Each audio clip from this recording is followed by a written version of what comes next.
This is On the Record here on CNN Philippines. I'm Pia Ontiveros. App-based ride services promise to revolutionize our riding experience. After all, in just a few clicks, we should be able to book our rides and get transported to our destinations promptly and safely. But this week, Uber officially exited Southeast Asia, including its operations in the Philippines. Some commuters complain of Grab's supposed high fares, and the lack of competition worries other groups. What is the future of app-based transport services here in the country? What is the government's plan to make sure this new breed of transportation is safe and affordable? And what should all the stakeholders do to keep the fast-evolving industry growing? This is On the Record.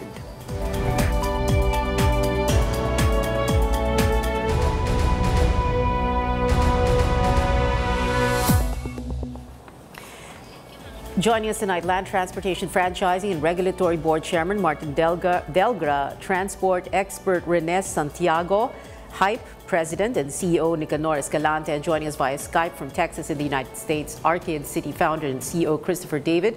He'll join us later in the show. We invited several officials from Grab Philippines, but they declined. But we're going to try and, even out the discussion. But let's begin with, since we mentioned Grab already, Chairman Delgra, can we begin with this? What did you discover when you checked yung fare matrices? You know, yung pinaka-concern kasi ng mga tao, yung 2 pesos per minute charge. Siyempre, nag-react ng mga tao, parang taxi lang pala, parang gano'n. Since you mentioned about taxi, we have to look at this type of service insofar as the fare structure is concerned on 2 components, on 2 perspectives. One, on the key components of the structure. So you have a flag down rate and a per kilometer, you mean the distance rate, and the travel time rate. And then the flip side of that would be the rates itself, no? Depending on the service. You have a flag down of 40 for the basic service, you have 60 for premium, no? All the way up to 70. So these things is an interplay in terms of having to determine fare. Added to the TNCs, insofar as the operation of the TNBS is concerned, is the surge, which is not present in the taxi service. When we came into office July 2016, the surge was already practiced by, during that time, Grab and Uber. If you would recall, during December of 2016, nagsitaasan yung presyo, no, ng pamasahe ng both Grab and Uber. So we have to come in and put a cap, no, on the surge for both Grab and Uber at ×2. Whatever is the fare that you would see, and then the algorithm will determine, depending on the supply and demand in the market, they will have a surge of not more than 2 times the basic rate. Okay, so and that has been the standard or the rule on the fare structure of both Grab and Uber since the time until now. And at the time, if I may emphasize, is that there was no time rate that was disclosed to us by Grab. What I'm saying is that there was no mention at all, or even of a 2 pesos per minute. Of a 2 pesos per minute. When you say disclose either in print, in a submission, or in the submission, actually, because when the TNCs in the Philippines have to get an accreditation from LTFRB based on that department order. And what has happened is that in their submission, they only mention of those 2 components that I've mentioned in their fare structure. The flat rate and the distance rate, the per kilometer rate. So ano yung sinasabi nila that it was in their application the whole time, back we don't how see many it in the years record. ago? Even at the if I may say, even moving forward to June of 2017, when their accreditation was already up for renewal, they submitted an application for renewal for accreditation in their business model, particularly in what they call pricing scheme. There is no mention also of a travel time rate. In fact, they have mentioned in that particular portion that notwithstanding the fact that traffic in Manila is crazy, they are not going to charge per minute. If I have quoted them exactly. So that's very clear in their model. That was of June 2017. Pwede ba sila magtaas or to charge like that without letting LTFRB know? Their explanation, because we have to call their attention, especially when Congressman Jericho Nograles came out with that expose, and so we have to issue a show cause order to grab. And so during that hearing, Congressman Nograles was also there because that was the basis of our show cause order, and the grab officials were also there. And mainly, their explanation was that the basis of their putting in an additional component in the fare structure, which is the time rate, was because it allows them to do so under a liberal policy in the department order that I have mentioned, where the TNCs are given that, discretion to increase rate, and that LTFRB would only exercise oversight function. Oversight meaning? Meaning, if we think that the rates are getting unreasonable, then we will just call their attention. That's basically what oversight means. But as I have mentioned, that when we imposed or issued that order of December 27, 2016, putting a cap on the surge, we did not only exercise our oversight function, we in fact have exercised our adjudicatory function to regulate the fare of both Uber and Grab at the time. Okay. I wanted to ask, Hype, you're going to be coming into the market very soon, no? But can do you have a price increase feature that LTFRB doesn't know about? I mean, can you do the same thing? Can you? No. As a matter of fact, our application was following strictly the regulation as explained to us by LTFRB. Meaning we have a flat rate and a per kilometer charge. Okay. So basically that. Yeah. Well, I guess this came at a very most unfortunate time because nung nawala nga ang Uber, that's what, people started to complain. Hindi po ba, Mrs. Santiago, no? People were comparing the rates of Grab and Uber. They started realizing the difference between the two. In so many words. And this is according to, netizens, for example. You see it all over social media. People were comparing, mas mahal talaga yung Grab sa Uber, di ba? And then nawala yung Uber, tapos biglang babagsakan tayo ng ganito na 2 pesos per minute. Di ba? Parang, I mean, hindi ba magagalit ang tao noon? That's precisely why we have to come in. And in fact, 2 things had happened in the past 2 days. No? First, we had a hearing, okay, and then on that score, we have asked questions on Grab on how they came about in the charging of the 2 pesos per minute. Second, as of yesterday, we already have issued an order directing Grab to immediately suspend the charging of the 2 pesos per minute until further order of the court. We will have to determine compliance in so far as Grab is concerned, but we already have served notice to them. How will you determine compliance? We will have to get into their booking as well as into their income.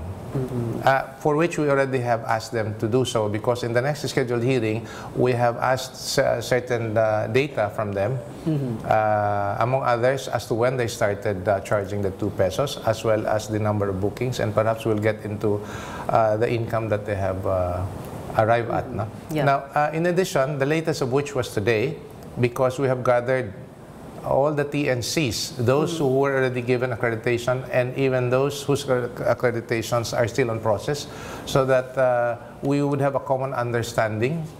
Among other things, we discuss about fare structures. So there would be full disclosure, not only among the TNCs, but also to the riding public, na ganito yung fare structure ng TNC, ng isang TNC at saka against another dapat TNC. lang ng ganoon, hindi po ba? Because people will want to choose. If I'm going to buy a product and there is brand A, brand B, brand C, then I want to know kung ano ba talaga yung presyo nila. That's basically what we did. And why are you charging me this much for this? That's basically what we did. We discussed it. We made a full disclosure. Based on their submission, these are the fare structures that they had and the rates that they have proposed. And then we made it clear to them that this is it. So that when the riding public would ask us, these are the rates of the TNCs. And that gives more choices to the riding public in that sense. Okay, you're part of this conversation. Send in your comments through our pages at CNN Philippines. We're also on Facebook right now. We'll be right back. Stay with us.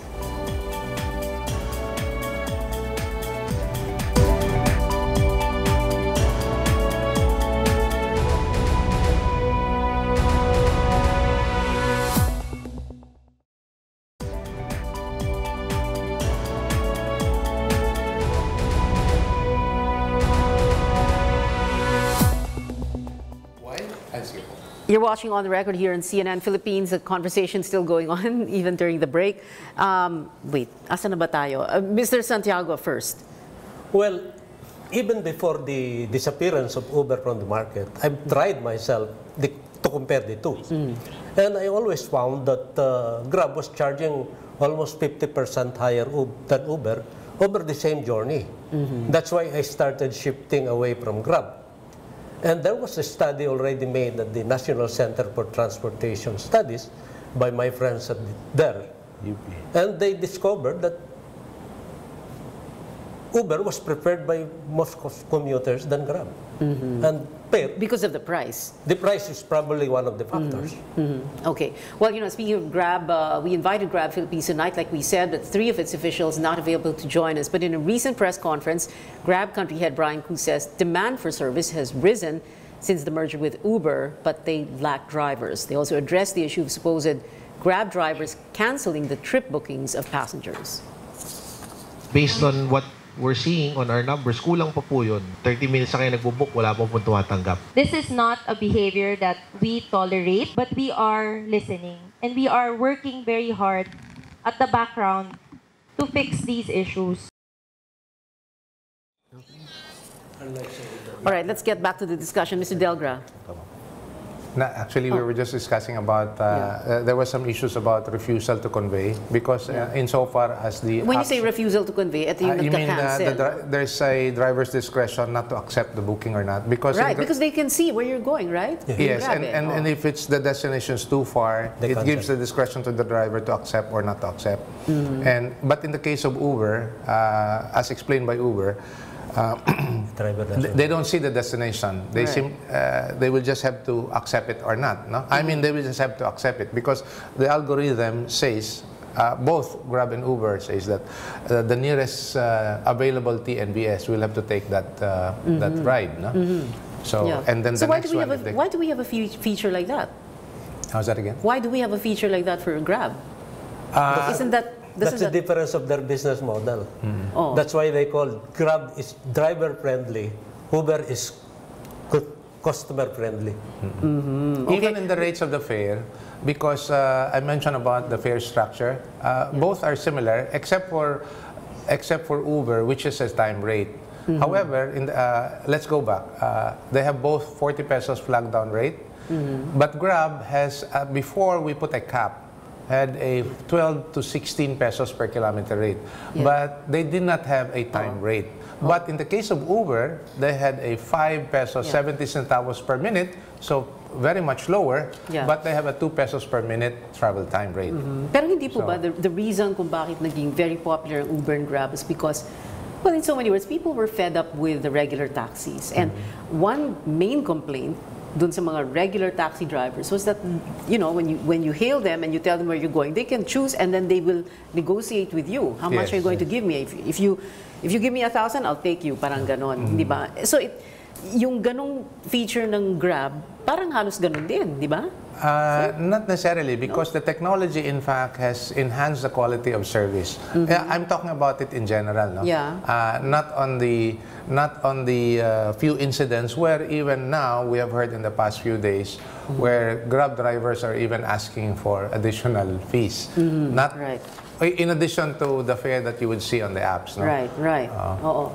Let's talk to the representative of Hype here. Sir, itong halimbawa, the drivers canceling, no, that they can see the destination, halimbawa. Do you have that feature? Actually, we have that feature too. Oh my God. That they can see the destination. Oh, and then they can choose, then they can... But part of the training that we will give the drivers is not to cancel. And in the event that they do, that they cancel, it is a point against them, so that after 2 or 3 cancellations, we might decide to delist them already. Okay. But why do you have that feature in the first place? For what? Well,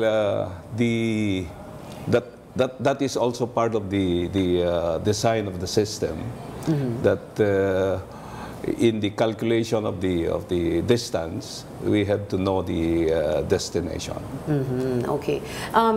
Can you tell us what else you have to offer? Because, well, right now it's a one service market. There's just Grab, no? So people are actually looking forward to Hype. And by the way, why Hype? Why is the name Hype? Are you riding on the hype of? Well, Hype is the slang of excellent. Cool. You know? Okay. Okay. So cool. In other words, lalamig ang ulo ng mga tao dahil may hype na, ganon. Okay. So we what are you would like offering? it that way. Yeah. Well, in terms of fares, you know, people are concerned about that. Are you going to be cheaper than Grab? We are strictly following the what they call this, the structure as imposed by LTFRB. So will you be cheaper than Grab? We will be cheaper in the sense that our surge will only be up to 200%. Still too. It varies from 1 to 200%, of course. Now, the other advantage here is there are 2. One is to the riding public, which is, as you said, the fare rate, and to the driver and the operator. As far as the commission is concerned, we will be very competitive. Very competitive. That's meaning the driver and the operator will get more. Okay, and the riders will? The riders... Will the riders be pleased that Hype is going to be in the market?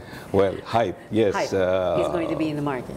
Yes, that is our hope, and we will make sure that will happen. Because for you to be competitive, you'll have to offer lower prices, right? Yes, yes. Lower fares. Because if you offer higher, because if you offer higher or the same fares, I mean, they might not choose you, hindi ba? Well, since you mentioned about competition, as I've said, we're actually processing the application for accreditation of other TNCs. No? Yeah. So you have Auto. Ito, OWTO, no? Auto. Yes, they have very cute names.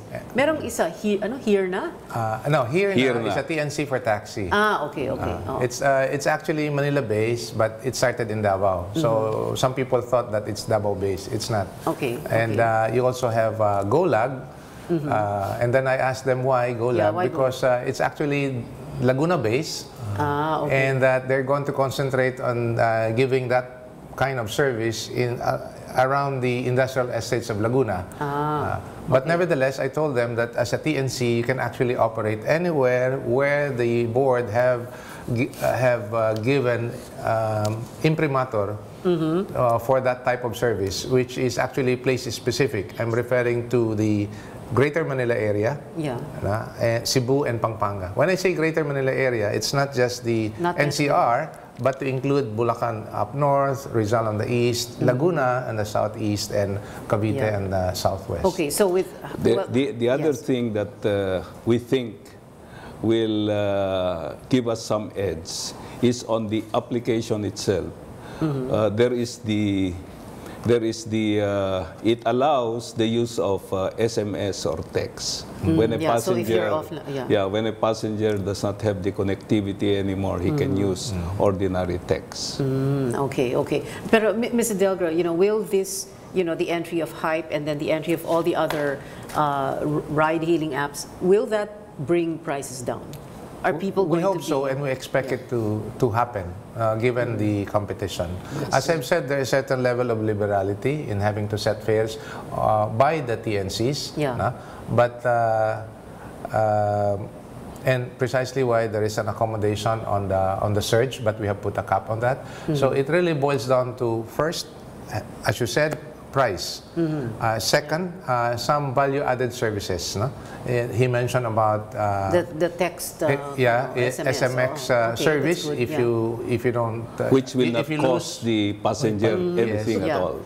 And on the safety part po, meron din silang, they can even record the entire ride if the passenger wants to, so that it would be safe for both the driver and the rider. I mean, video. Yeah, video.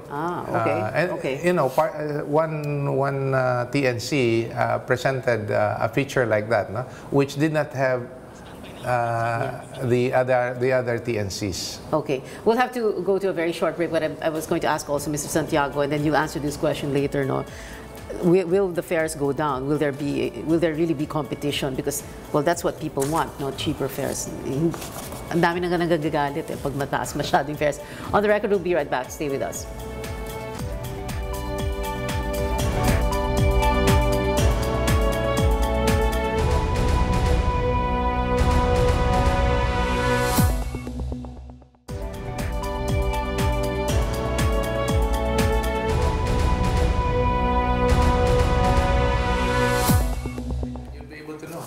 Welcome back. Still with us, Martin Delgra of LTFRB, Rene Santiago, Nicanor Escalante of Hype, and joining us now via Skype from Texas in the United States, Arcade City founder and CEO Christopher David. Sir, thank you very much for joining us. Good evening. Thank you. Yeah, hi. Well, the LTFRB here already issued, what does he call it? A cease and desist order. In other words, you are not allowed to operate here in the Philippines. But what is your status here? What have you done so far? We launched our mobile app a day or two ago for Android, yesterday for iOS. It's working there. If you go to our website, you can see a network of the people who have signed up, arcade.city/map. We have a lot of users in the Philippines right now. If you open the mobile app, you can see a map of people who have identified themselves as rider, driver, or biker. Just to clarify, we are not a TNVS or TNC yet, for the same reason that Facebook is not. We're kind of a network of users self-identifying themselves and being able to connect peer-to-peer. We hope for this network, this platform that we've launched, to get people in communication with each other so that people can find and form what we call guilds. The guilds are kind of their own driver cooperatives that's based on a model that's working here in Austin that we think can and potentially should work in the Philippines. And so it's not that we are ourselves a TNC or that we're trying to encourage people to be illegal TNCs. That was never the point. The point is that we want actual Filipinos to organize using our platform, which has unique advantages. Drivers can set their own rates, riders can choose their drivers. There's a bit more flexibility in our model compared to the more corporate rideshare companies. So in other words, like you said, your app is running, you are operating here in the Philippines. Are you aware of this cease and desist order that was issued against you by the Land Transportation Franchising and Regulatory Board? There are transport regulators here. Yes, the order was written to have us not operate as a TNVS, which we're not. I hope to be in further communication and clarify our model and why we're not a TNVS. But we're not a TNVS for the same reason that Facebook is not a TNVS. People use Facebook to connect for rides, I guarantee you, but they're a social network, basically. This is kind of in line with newer models that are emerging in the sharing economy, where the future sharing economy will be shaped more by decentralized marketplaces that are owned and operated by the participants themselves. And I know that governments are not accustomed to dealing with this. Arcade City is just going to be the first of many of these decentralized marketplaces.